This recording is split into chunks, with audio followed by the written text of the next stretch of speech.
All right, let's move on to our second topic of the week. NC State, the Wolfpack, in 17th place right now out of 18 teams in the Atlantic Coast Conference. Kerry, David, if you were Boo Corrigan, would you be having a little buyer's remorse right now about extending Kevin Keats following last season's run to the Final Four?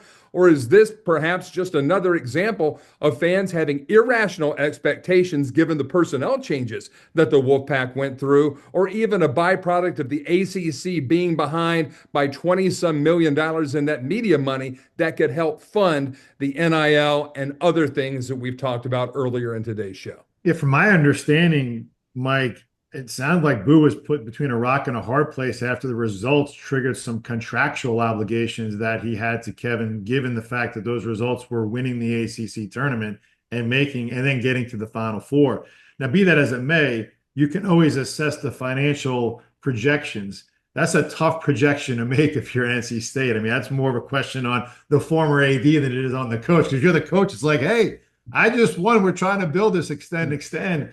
You know, it's hard to replicate the fact, and David knows this, as he mentioned about last year's standings and where we were last year at this point in the ACC and what happened in the case of Clemson going on a run. Obviously, NC State finishing 10th and making a magical run to not only win the ACC but get to the Final Four.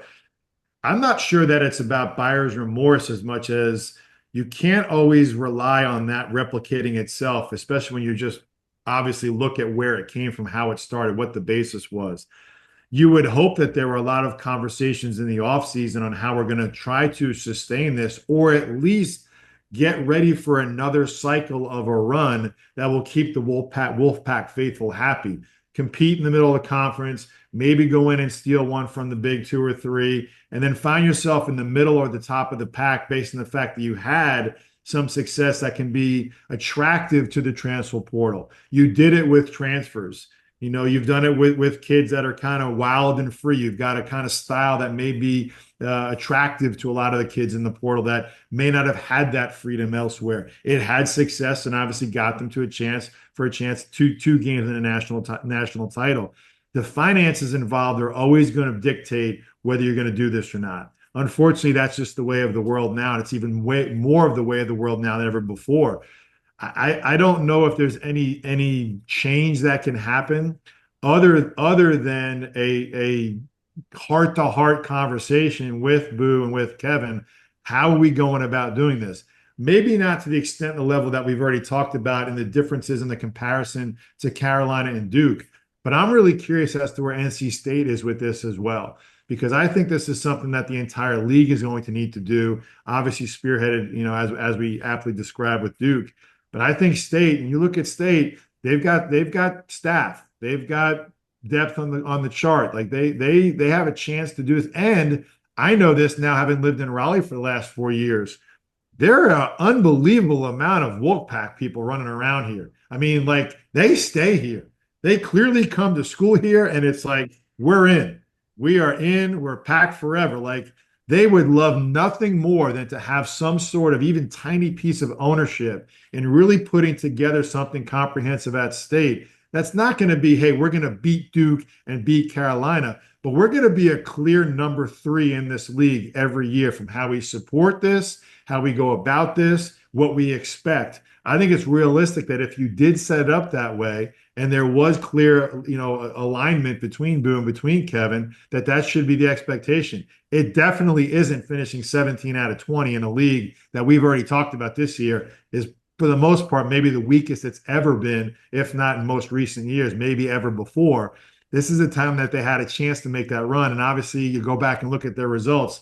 They were, as I mentioned, we wanted to change their names from Wolfpack to Horseshoes and Hand Grenades. They were the king of the close losses. So, you know, you might be on the different end of that, but here you are again with all of these losses, 10 and under, 5 and under, 6 and under, 2 possession losses. They've now lost, 6 games in a row? It's a tough time to be on the road for 2 games across the country in 3 time zones coming off a 6-game losing streak. So buyer's remorse, maybe, but I think a hard reset is coming after this season for Boo and for Kevin. I'm glad Coach brought up the contract language because, Mike, one of the things that was hardest for me to do as a contract law attorney myself here in North Carolina for a long time was to convince my clients that this variety of clauses we write into a contract might matter someday. So all three of us, as relatively smart guys, can picture when Kevin Keats' contract was being written and his agent said, hey, how about a clause in there that if Kevin wins the ACC tournament, he gets an automatic 2-year extension? I mean, we're pretty smart guys. I think probably all three of us would have said, yeah, that sounds fair, right? Like if the guy leads this school to their first ACC title since, 1987? A 2-year automatic built-in extension doesn't sound unreasonable. I mean, I'm trying to give Boo Corrigan, and the other NC State decision makers the benefit of the doubt here. In a vacuum, it certainly doesn't sound unreasonable. Holy cow, he takes us to those heights that we haven't seen in almost 4 decades. Of course he deserves some kind of benefit. And in this case, it was not discretionary that Kevin Keats' contract now goes to 2030. It was written in, right? Now, your point as a longtime AD is more about, well, if it were discretionary, should they have done it? Right. And this is what's interesting to me, and I wonder Coach's thoughts and yours, because you guys are the perfect Coach AD combination. I always understood as a journalist when a coach would say, hey, man, I need at least a 4 or 5 year deal. Otherwise, all these moms and dads are saying, I don't think Joey is going to get to play for Coach Keating all the way through his graduation. And so the coach has a point there. And you got to either decide, as Coach was just referring to Bubba Cunningham's view of Hubert Davis, either deep down in my heart, he's my guy, or deep down in my heart, I'm not sure he's my guy. Well, if he's my guy, I got to give him 4 to 5, because certainly for most of my time in college athletics, the coach had a legitimate point about needing that 4 or 5 year deal. I wonder to what degree that is changing, where you, Mike, as the AD, could say to Coach as maybe a coach that you love and respect and admire, hey, man, the world has changed enough that we're all microwaving basketball teams, maybe on a 1-year basis, at most a 2-year basis. So in that hypothetical where Coach Keats won the ACC, not hypothetically, did win the ACC tournament, he did go to the Final Four, but in the hypothetical where it was not an automatic contract extension, I think a modern AD could say, Kevin, what you just did is amazing. We love you. We think you're well compensated. You're already signed through 2028. That means you could actually still tell the guys in the transfer portal, I'm here for, my contract is 4 more years after the one we just finished. To me, that's reasonable, but it gets down to a delicate conversation. The guy who just took the school to this place they hadn't been in a long time wants, he wants to fill the kitty.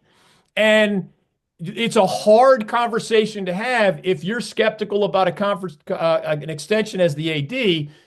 You're almost implying, hey, if you can get much bigger bucks elsewhere after this Final Four run, go ahead.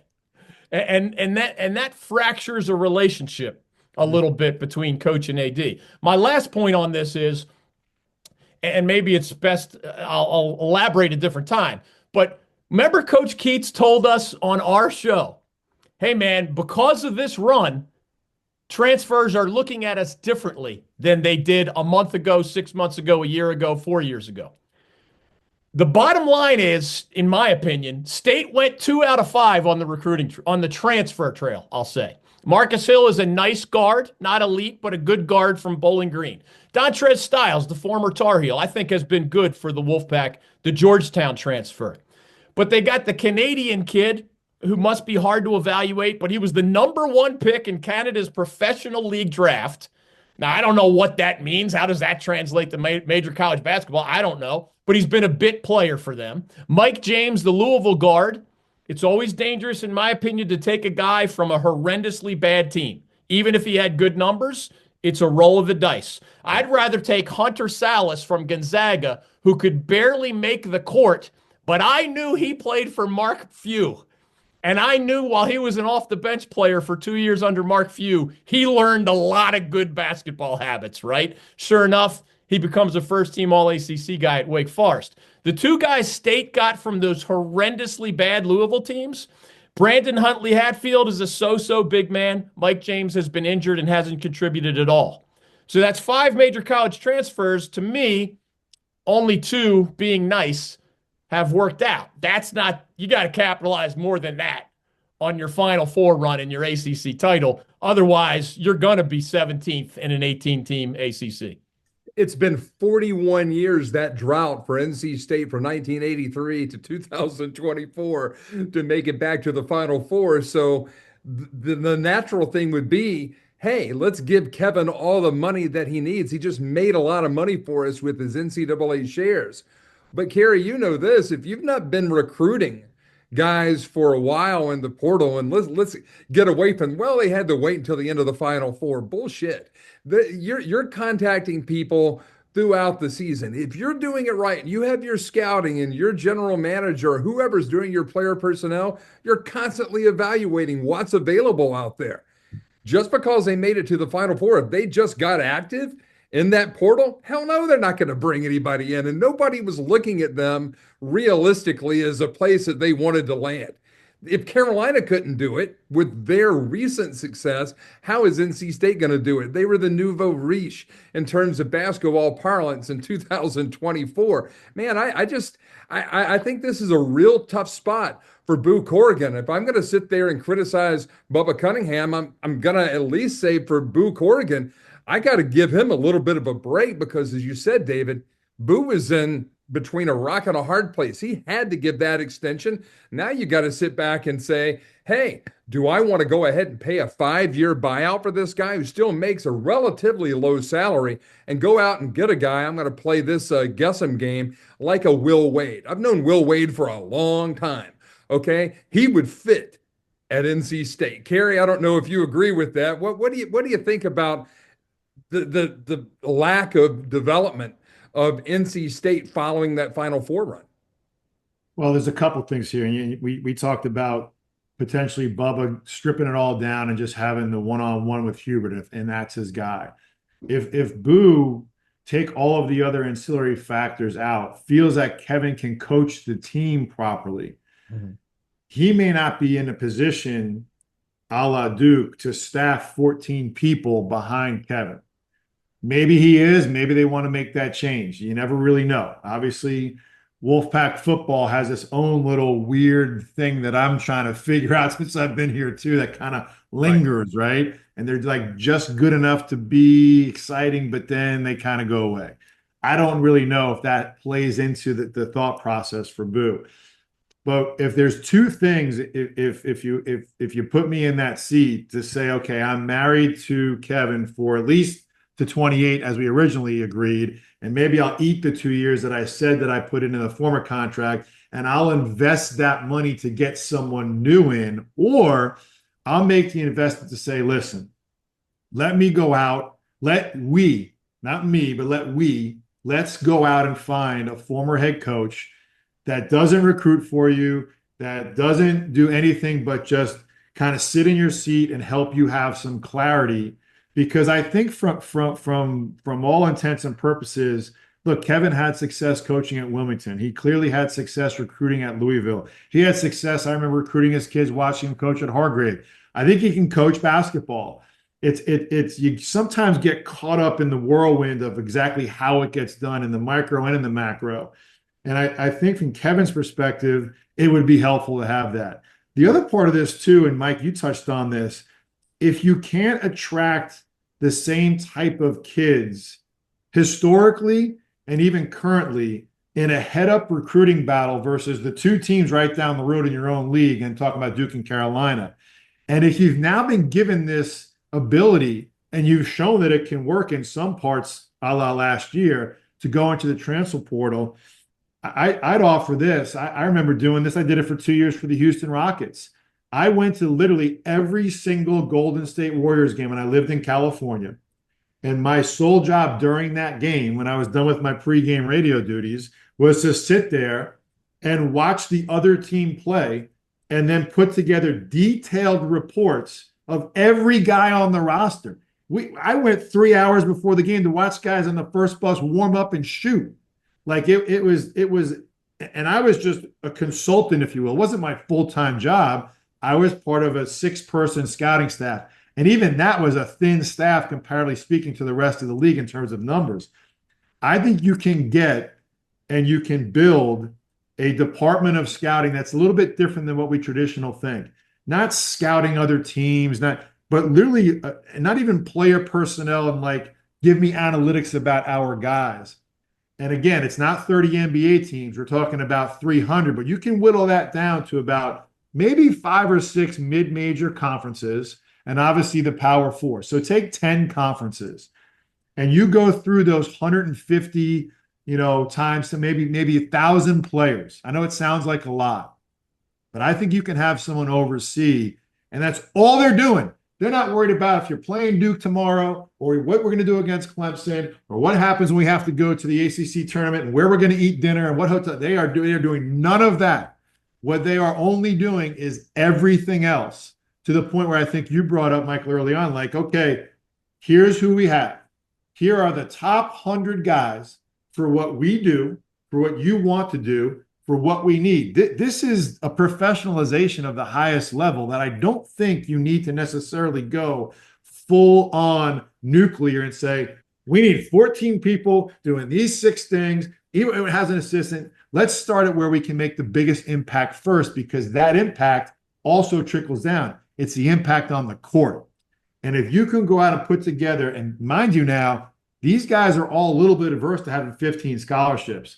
Because if I'm a kid that wants to be recruited in Division One, and I think I have a chance, I'm not going to do the old way of doing it. I'm literally going to call the schools that I want to go to and tell them I want to go there. And I don't want any money. I just want a scholarship. If I'm a coach coaching 15 kids, and I know I don't have to pay 3 of them, just give them a scholarship, come on in. And then if you earn it, you earn it. And if it goes away, it's supposed to go, it goes. Having a person on your staff whose 110% sole responsibility is everybody else, I think is the number one, if not 1A, most valuable thing a program like NC State can do right now, where you're not worried about anything about everyone else, and then vet them as best you can to bring them to a point where you have this small group that you can choose from to go out and then figure out what can we offer them, what kind of playing time, where does this fit in, everything else that comes with being a part of the team. I think if you're Booth, that's the investment, as opposed to just blowing it up and making the investment to a whole new way of doing things, given the fact that it's at least 2028, if not 2030, before any change happens, if it happens at all.